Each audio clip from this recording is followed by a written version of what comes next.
সকাল 8টা বাজে মা খাদিজা ডাক দিয়ে ফাতেমার মুখটা ধোয়া দিলেন। ফাতেমার বয়স তখন মাত্র 9 থেকে 9.5 বছর। মা মুখটা ধোয়া দিয়ে কপালে একটা চুম্বন করে বলে, ফাতেমা যা তো মা, তুই ছোট্ট মানুষ, তোরে কেউ কিছু বলবে না, তুই যায়া দেখতো বেঈমান গুলা কোথায় কি করে একটু দেখে আসবি। ফাতেমা যখন এই কাবার চত্বরে মাতাবে গেছে, বাবা কাবা ঘরের দরজার সামনের জায়গাটাই বলে মাতাব বলে, এই জায়গায় দুনিয়ার অনেক অংশ নবীর কদম লাগছে। আবু জেহেল ওখানে চেয়ার পাইতা উতবা সাহেবা বসে আছে, তারা প্রিপারেশন নিচ্ছে আমার নবীর সাথে আজকে একটা খেল হবে। আবু জেহেল যখন বিশ্ব নবীর কলিজার টুকরা ফাতেমারে দেখছে, উতবা দৌড়ায় যে বলে, ফাতেমারে আজকে কিন্তু তোর বাবার শেষ দিন। বাজান মনে রাখবেন, সবচাইতে বাবারে বেশি ভালোবাসে মেয়েরা। মেয়েটারে রিক্সা চালকের কাছে বিবাহ দিছেন, ছেলে কিন্তু বাবা আজকে লাখপতি কোটিপতি হয়ে গেছে। পোলার বাসায় বেড়াইতে গেলে বাবা একদিনের জায়গায় 2 দিন থাকলে পোলার বউ জ্ঞানর জ্ঞানর করে। তোমার বাপ কি বোঝে না, রুম আলো 2টা পোলা মাই এনে ঘুমাইতে পারে না, তোমার বাবা কয়দিন থাকবো? আর মেয়ের বাসায় বাবা একটা রুম ভাড়া নিছে ঢাকায়। মেয়েটা বাবার বুকের মধ্যে শোয়ার বলে, বাবা গো তুমি কিন্তু 1 মাসের আগে যাইতে পারবা না। মনে হয় বাইরে তোমার ঠিক মতো খাওয়ান দাওয়ান দেয় না। মা কবরে চলে গেছে, তোমার কদর নাই আমি বুঝছি বাবা, দরকার হয় আমি পরের বাসায় কাম করে তোমার খাওয়াবো, তবু 1 মাসের আগে যাইতে পারবা না বাবা। এই ভালোবাসাটা শুধু বাবা তোমার না, এটা ফাতেমার দিকে আসছে।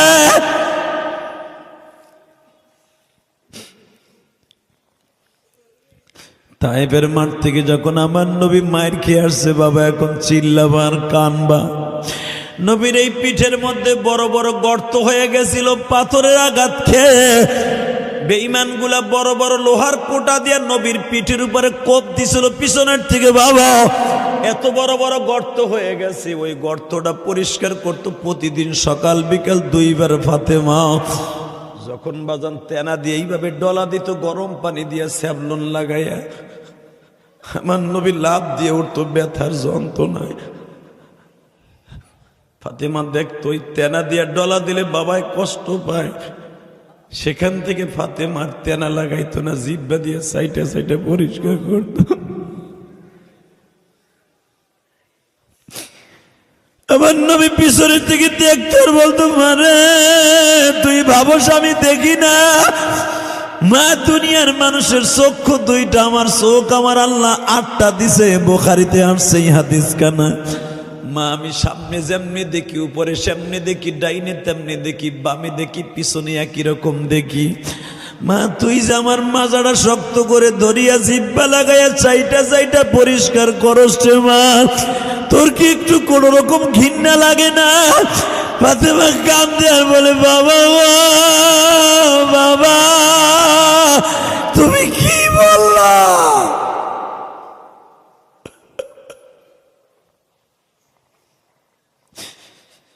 বাবা গো, তোমার ফাতেমার কলিজাটা যদি বের করে সকালবেলা তোমারে নাস্তা করতে দিতে পারতো ভুনা করে, তখন বুঝতে পারতাম তোমারে কত ভালোবাসি গো বাবা।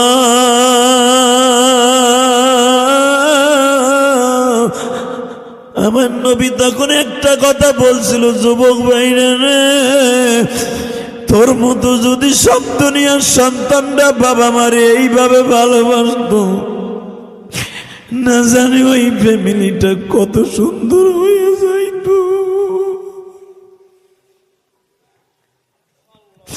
আজকে বাবা মা বৃদ্ধ হয়ে গেলে বাসার থেকে বের করে দাও। তুমি কি জানো বাবা কি জিনিস?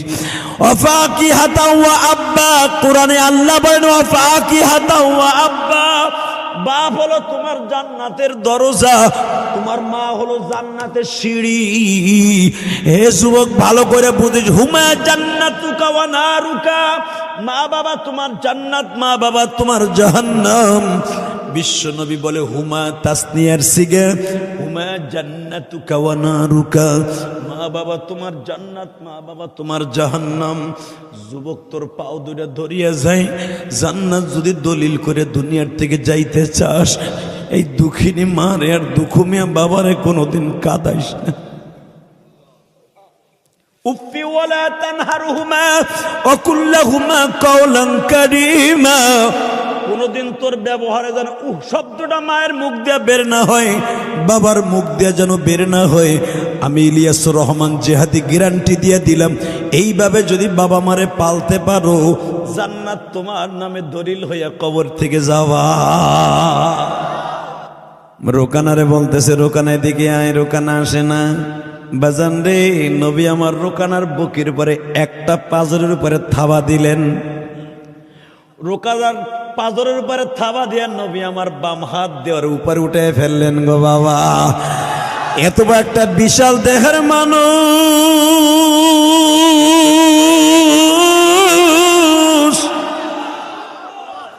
কলই মুসুরি ভাঙা যেই জাত আগে দেখতেন মায়েরা ঘুরাইয়া ঘুরাইয়া ভাঙতো, বাবা দেখছেন না?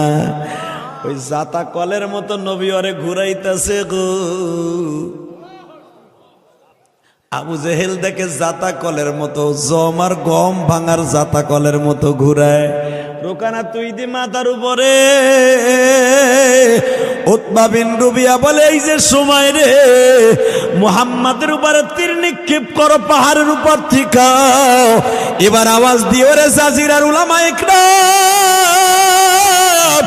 যখন আবু জেহেল বলছে মুহাম্মদ রে ধর, হুজুরের চাচা আবু তালেব বলে, একটা বার যদি বাতিজার দিকে একটা তীর নিক্ষিপ্ত হয়, পুরা মক্কা নগরী রক্তের বন্যা বহায় দিব, রক্তের বন্যা বহায় দিব, রক্তের বন্যা বহায় দিব। পারলে একটা লগের টোকা দে। তোদের সাথে চুক্তি ছিল, রোকানার সাথে না পারলে তাড়িয়ে দিবি। রোকানা না পারলে কি হবে পরের ডিসিশন আমার। হামজা ভাইজান ধর, প্রত্যেকটা মুরগি বানা, কুত্তা বানাম দে। মনে রাখো, বাংলাদেশের সব ইসলাম বিরোধী, কোরআন বিরোধী, মাদ্রাসা বিরোধী, আলেম বিরোধী মুসলমান দাড়ি টুপিওয়ালারা সহজে ধরে না। যেদিন উলামা একরাম মাঠে নাইমা ধরবো, প্রত্যেকটারে ফার্মের মুরগির মতো ছিড়ব। তাহলে কি আবু জাহেল কয় কিচ্ছু হইব না, দল ক্ষমতা থাকলে যা হয়। কথা কন না গা? আওয়ামী লীগ করবেন, কোনো মামলা হামলা আপনার হবে না। আমার শাশুড়ির দল করবেন, যতদিন আমার শাশুড়ি শেখ হাসিনা ক্ষমতায় আছে, কোনো মামলা নাই। গাড়ি পরে গুলিস্তান, মামলা খায় জাজিরা। ক্ষমতায় থাকলে যা হয়। কথা কন না কেন? এই যে পলিসি, এটা খালি আওয়ামী লীগ এলার আবিষ্কার করেন, এটা বিএমপি এলারাও করছে। হ্যাঁ, ওনরা চান্দুরা যখন ক্ষমতায় ছিল তখন একটা আওয়ামী লীগের নেতারাও বাসায় ঘুমাইতে পারে নাই। ওটা হলো পচা রাজনীতি আর পেট নীতি। আর আসল রাজনীতি হলো আমার নবী সাহাবা একরামের হলো আসল রাজনীতি। রাজনীতি কাকে বলে? যার ভিতরে রাজার নীতি আছে। রাজার নীতি কার মধ্যে আছে রে বেটা? রাজার নীতি যদি থেকে থাকে একমাত্র নবীদের মধ্যে ছিল। কষ্ট হইতেছে? আর মাত্র 3 মিনিট। এদিকে তাকান, বিশ্বনবী রাত 12টার সময় দেখে তার চাচা তার বাড়িতে হাজির, শ্বশুর বাড়ি। মা খাদিজা, তখন খাদিজার বাড়িতে আমার নবী থাকতেন। মা খাদিজা দেখলেন চাচা শ্বশুর আইছে। আব্বা কি খবর, এই রাত্রে আসলেন? বৌমা কথা কয় না, মাথা মতো গরম আছে। কয় কে? একটু আগে বেঈমান আসছিল, আগামীকালকে ভাতিজার সাথে কুস্তি হবে। বলো তো ভাতিজা কি কুস্তিতে হারবে না জিতবে? মা খাদিজা কয় আর কথা জায়গা পাইলেন না, রাত 12টার সময় আছেন, কুস্তি লাগবে। সবে মাত্র লোকটা দাওয়াতে তাবলীগের কাম করে ঘুমাইতে গেছে, আপনারা ঘুমাইতেও দিবেন না। আমি দেখবো কালকা কোন কুকুরের বাচ্চা আমার স্বামীর গায়ে হাত দিবে, ওর হাতের জায়গায় হাত থাকবে, ওর বডি থাকবে না। আমি খায়লাদের মেয়ে, আমি খায়লাদের মেয়ে। আমার বাবার চাইতে সম্পদ এই মক্কায় কারো ছিল না, আমার সম্পদ দিয়ে তারা বড় লোক। ডঙ্গের কথা একটা লইয়েছেন, কালকে কুস্তি লাগবে। এই কোন কোন বেজরমা লাগবে কুস্তি? বৌমা সেতিস না, আমিও তো তোর বাড়ির মাল নিয়ে ব্যবসা করছি, কিন্তু বিপদে পড়ে গেছি, বাতিজারে ডাক দে। আমি কি বান্দর কি বিলাইতে সহজে কি আর গাছে ওঠে? কুত্তায় দাবড় দিলে ওঠে। তো কুত্তাগুলা দাবড় দিছে, এখন আমার গাছে উঠে আসতে হয়েছে রাত 12টায়। কি হয়েছে কোন তো আব্বা এখন কাঁদবেন? ইসলাম এত সহজ না বাবা, এত সহজ না। ওই মক্কার থেকে আইয়া কারিশা হুজুর এই মাদ্রাসা করছে।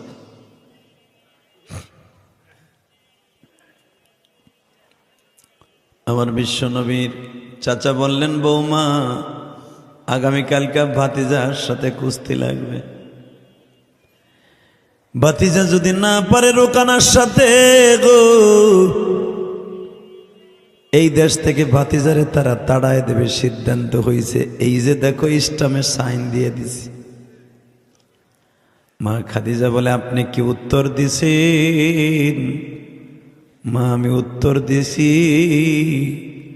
যদি ভাতিজা না পারে আমি তারে তাড়ায় দিব, কিন্তু তোদের রোকানা না পারলে কি হইব? তারা সবাই বলে কিছু হইব না। কিন্তু মা আমি তো চ্যালেঞ্জের মুখাপেক্ষি হয়ে গেছি গো।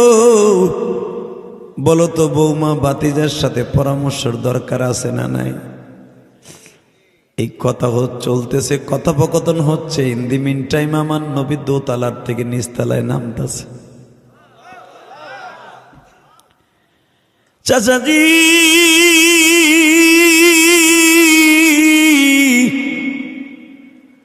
আগামীকালকে রোকানার সাথে আমার কুস্তি হবে। রোকানার সাথে আমি না পারলে আমারে তাড়ায় দিবে, আর আমি না পারলে তাড়ায় দেবে। রোকানা না পারলে কিচ্ছু হবে না। ভাতিজা এখনো তো তোমার কাছে বলি নাই, তুমি কেমনে জানলা? ও চাচা, মা ইয়ানতিকু আনিল হাওয়া ইন হুয়া ইল্লা, পড়েন পড়েন, ওয়াহয়ুহা। ও চাচা, তোমাদের কাছে মানুষ খবর দিলে খবর পাও। যেই বেঈমানগুলা তোমার কাছে স্টাম্প লয়ে গেছিল দলিলের স্বাক্ষর আনতে, ঠিক ওই ডুপ্লিকেট একটা কপি জিব্রাইল আমার সামনে নিয়ে আসছে। চাচাজি, এই মক্কায় আমার মা দুঃখিনী নাই, এই মক্কায় আমার বাবা নাই, তোমরাই আমার বাবার মতো।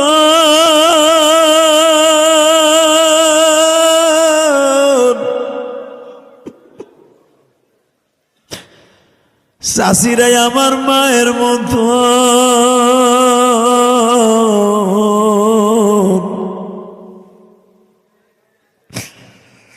মার মতো দরদি বাজান, মার মতো দরদি বাজান এই জমিনে না।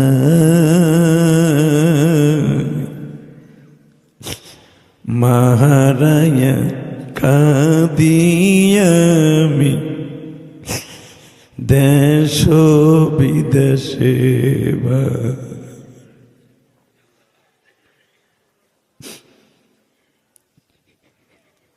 এই মজলিসে কার মা নাই জানি না গো।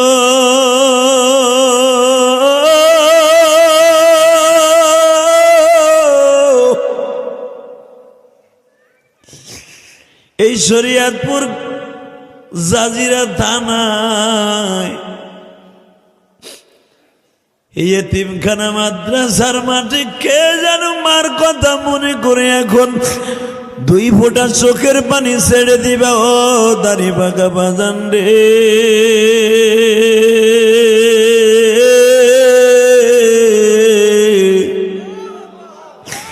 কারে বলবা মনের ব্যথা, কারে বেলবা মনের ব্যথা, ওই দরদি যাদের বেঁচে নাই।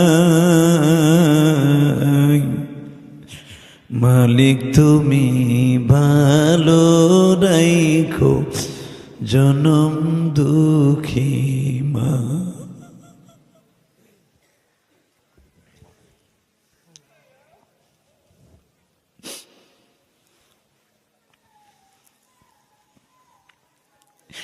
হবেন নবী বলেন চাচাজি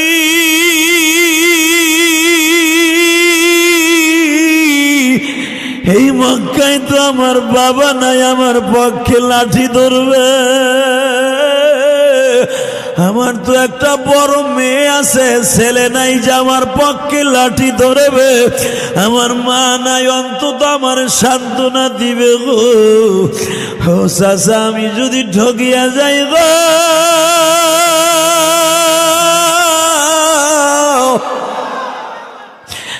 আমার কাউন্টার দেওয়ার মতো কেউ নাই গো চাচা।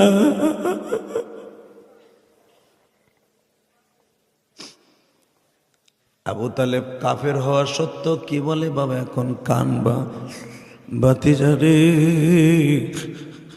আমি 17টা বছর ধরে আমার বাড়িতে রাইখে লালন পালন করছি। বিয়ের মাত্র 1 সপ্তাহ আগে আমি তোমারে শ্বশুর বাড়ি পাঠাইছি। তুমি যেদিন বাসর ঘর করো, তোমার বাসর ঘরের সামনে আমি চেয়ার পাইতে বয়ে রয়েছি। কারণ খাদিজা বড় লোকের মাইয়া, তুমি তো ঠিক মতো তার মার্কেট দিতে পারো নাই, তুমি এতিম। যদি খাদিজা তোমারে তুচ্ছ করে আর তুমি যদি হাঁ কই একটা ডাক দাও, ওই হাঁকটা আমার কলিজায় লাগিয়ে যাবে রে ভাতিজা। আমি সারাটা রাত ভিক্ষুকের মতো খাদিজার দরজায় দাঁড়াইছিলাম গো বাবা।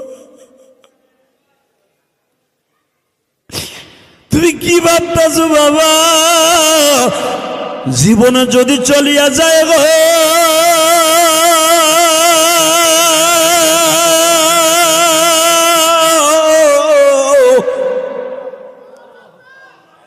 আমার আরো 9 জন ভাই তোমার পিছের থেকে সরে যাইতে পারে। আমি আবু তালেব, আমার ভাই হামজা আর আব্বাস কোনোদিন তোমার পিছের থেকে সরব না। কষ্ট হইতেছে, এখন কানবেন। যারা নবীর কথা শুনে কাঁদবেন বাবা, তার বালিশের পাশে মৃত্যুর সময় আমার নবীরে বসা দেখতে পারবেন। এই যে কারি সাহেব হুজুর এই বাড়িটা এমনি এমনি দিয়ে যায় না, এই মাদ্রাসা কারণ আছে। নবী হয়তো তার স্বপ্নে কইছে, কারি রে তুই আমার দেশে যাইয়া তুই মাদ্রাসা করছ, তুই কবরে আমারে দেখতে পাবি, চিন্তা করিস না, মাদ্রাসাটা দিয়ে আসছ, বাড়িটাও দিয়ে দে, দে বাড়িটাও দিয়ে দে, বাড়িটা দিয়ে দে, তোর বাড়ি হবে জান্নাতে, আমি তোর বাড়ি সাজায় রেখে দিছি।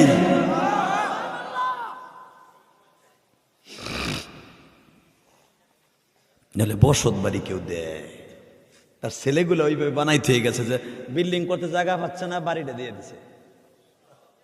মারহাবা বললেন না? কয়জনের এরকম কলিজা আছে চান্দু চাচা, খালি হুজুর গো বাস দাও, নিজের বসত বাড়িটা মাদ্রাসার ভিতর পড়ে গেছে, ছেড়ে দিছে মেয়া। খালি কও হুজুররা পরের বাতে বাগুন দেয়, তুমি তোমার কোন বাপের বাতে বাগুন দাও? আলিমুল্লামার অবদান এই দেশ থেকে ছোট চোখে দেখলে চলবে না। কথা বলেন না কেন? আজকে টিকটক মামুন বুড়ি শরীরে বিয়ে কইরা, বিয়ে বলে করে 3 মাস, খালি 3 বছর বলে ফাও এন্টু ক্রুজ করছে। কথা কন না কেন? এখন শুনি বলে বিয়েই করে না 3 বছর। 3 বছর বিয়ে না কইরা জিনা করলো।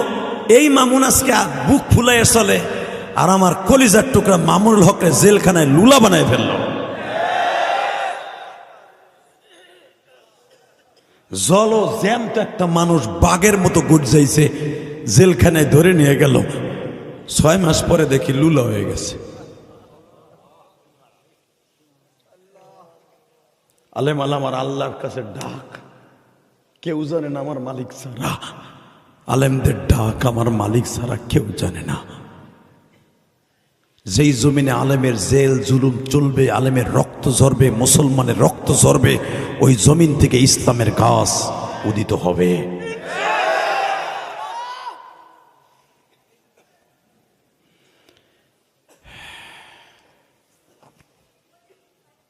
কষ্ট হইতেছে। আল্লাহ, আগামীকালকে আমার সাথে কুস্তি, তুমি কি মাঠে থাকবা না? আমি জীবনে কারোর সাথে কুস্তি লাগি নাই, কুস্তি কেমনে লাগে তাও জানি না, কেউ একটা থাবুর কেমনে দেয় তাও শিখি নাই। এই মক্কায় আমার মাও নাই, বাবাও নাই। আমি জানি আমার শেল্ডারদের মতো কেউ নাই, আমার কাউন্টারদের মতো কেউ নাই, আমার পিছনে কেউ দাঁড়াবে এমন কেউ আপনজন নাই। আল্লাহ তুমি আমার পাশে থাকো, আল্লাহ তুমি আমার পাশে থাকো, আল্লাহ তুমি আমার পাশে থাকো, তুমি আমার পাশে থাকো। জান চাচা জান, আগামীকালকে রোকানার সাথে আমার জীবনের প্রথম কুস্তি। No tension. মুসলমান সহজে কাউরে ধরে না, মুসলমান ধরলে কোনো বেঈমানদের আর বাসাই রাখে না।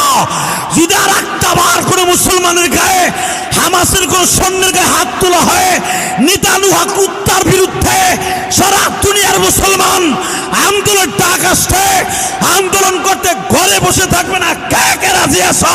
আল্লাহকে হাত তুলে দেখায় দাও।